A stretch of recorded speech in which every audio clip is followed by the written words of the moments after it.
फैला हुआ घर, बिखरा सामान और थका देने वाला किचन देखकर दिल घबरा रहा है। क्या मेहमानों के जाने के बाद घर को दोबारा पुरसुकून बनाना वाक़ई इतना मुश्किल है? अस्सलाम वालेकुम, मैं हूँ हमना अली। कैसे हैं आप सब? मैं बिल्कुल ठीक हूँ अल्हम्दुलिल्लाह।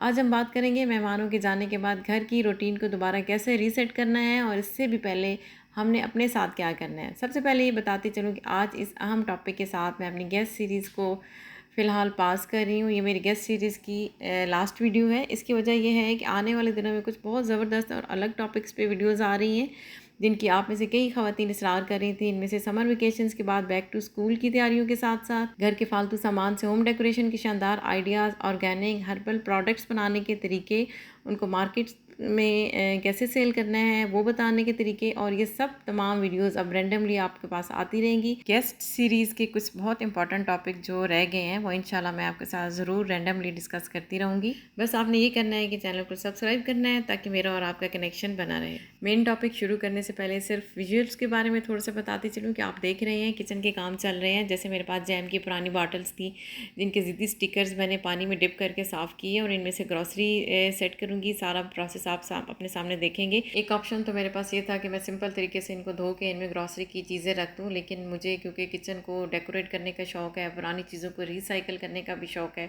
और मैं कहती हूँ हर ख़वातीन में ये एबिलिटी होनी चाहिए कि घर के फ़ालतू चीज़ों से, फ़ालतू सामान से अपने घर को रीसेट करें, इनको ऑर्गेनाइज़ करें चीज़ों को। और देखिए ये एक तो इसमें ये है कि आपकी क्रिएटिविटी सामने आती है, दूसरी ये है कि आप फ़जूल फालतू छोटे छोटे ख़र्चों से बच सकते हैं। साथ ये दिखाऊंगी कि लास्ट वीडियो में मैंने आम के अचार का जो तेल था उसको स्ट्रेन किया, और आज मैं उसी तेल में मिर्चों का अचार भी बनाऊंगी। ये छोटे छोटे स्टेप्स ही हमें नेक्स्ट आगे जाके होम मैनेजमेंट में हमें एक्सपर्ट बनाते हैं।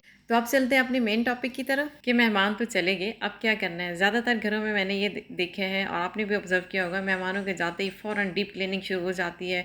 पूरे घर के लोग जो है ना हरकत में आ जाते हैं कि ये भी सफाई, ये भी सफाई। मगर अब आपने ऐसे नहीं करना। सबसे पहले थोड़ी देर सुकून से बैठ जाएं, अल्लाह ताला का शुक्र अदा करें कि इसने हमें मेहमान नवाजी का बेहतरीन मौका दिया। सबसे पहले वो काम करें जो आपको सुकून दे। अगर आप नींद में या सोने की वजह से सुकून रिलैक्स फील करती हैं तो थोड़ी देर सो जाएं, अदरवाइज़ चाय का कप पी लें या किसी के साथ गपशप लगा लें। जो चीज़ आपको अच्छी लगती है सबसे पहले वो सोचें, पॉजिटिव रहें और पॉजिटिव फीलिंग के साथ घर की रीसेट करना शुरू करें। देखिए काम कहीं भाग नहीं रहे, वो डेफिनेटली आप नहीं करने हैं, बाहर से करने के लिए तो कोई बंदा नहीं आएगा।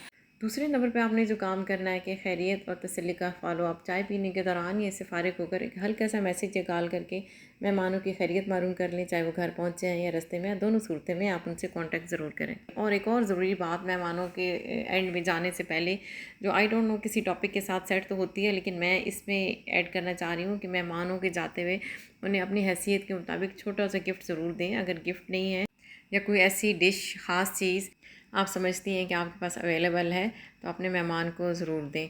यकीन करें इससे आपकी इज़्ज़त मेहमान के दिल में बहुत बढ़ जाएगी।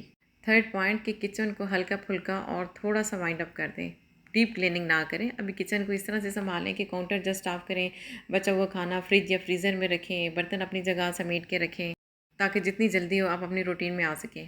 नेक्स्ट पॉइंट, लिविंग रूम और ड्राइंग रूम की रीसेटिंग। ड्राइंग रूम या लॉन्ज में बिखरे हुए कुशन, सोफ़ों के कवर्स, इस्तेमाल शुदा बर्तन अपनी जगह पर वापस रखें, हल्की सी झाड़ू दे दें और खिड़कियां खोलकर ताज़ा हवा का गुजर हो जाए। इसके बाद आपने ये करना है कि मेहमानों के कमरे की चादरें और तौलिए बदल कर लॉन्ड्री के लिए अलग करें और गंदे कपड़ों के ढेर को एक साथ देखने की बजाय बारी बारी मशीन लगाकर मैनेज करें ताकि आप पर ज़हनी दबाव ना बढ़े। Now the last very important कि ख़ुद को और घर को सादा खानों पर वापस कैसे लाएं। मेहमानों के दौरान बनने वाले हैवी खानों के बाद आप फ़ौरन ख़ुद को और फैमिली को सादा खानों पर लेकर आएँ ताकि मैदे को भी सुकून मिले और बजट भी डिस्टर्ब ना हो। तो ये थे चंद छोटे छोटे पॉइंट्स कि मेहमानों के जाने के बाद घर को दोबारा से रूटीन में लाना बिलाशुबा थोड़ा मेहनत तलब काम है, लेकिन अगर हम परेशान होने की बजाय खुश दिल होकर और प्लानिंग के साथ करेंगे तो ये सारा बोझ बिल्कुल हल्का हो जाता है। ये ज़हन में रखें बस कि मेहमान अल्लाह ताला की रहमत होते हैं, इनकी खातिर मदारत के बाद अपने घर को संवारना भी इसी मोहब्बत का हिस्सा है। उम्मीद है आज की वीडियो आपको अच्छी लगी होगी और इससे आपके घर को रीसेट करने में बहुत मदद मिली होगी।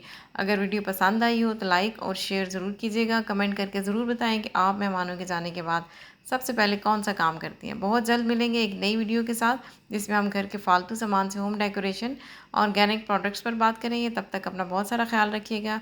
मिलते हैं अगली वीडियो में। फ़ी अमान अल्लाह।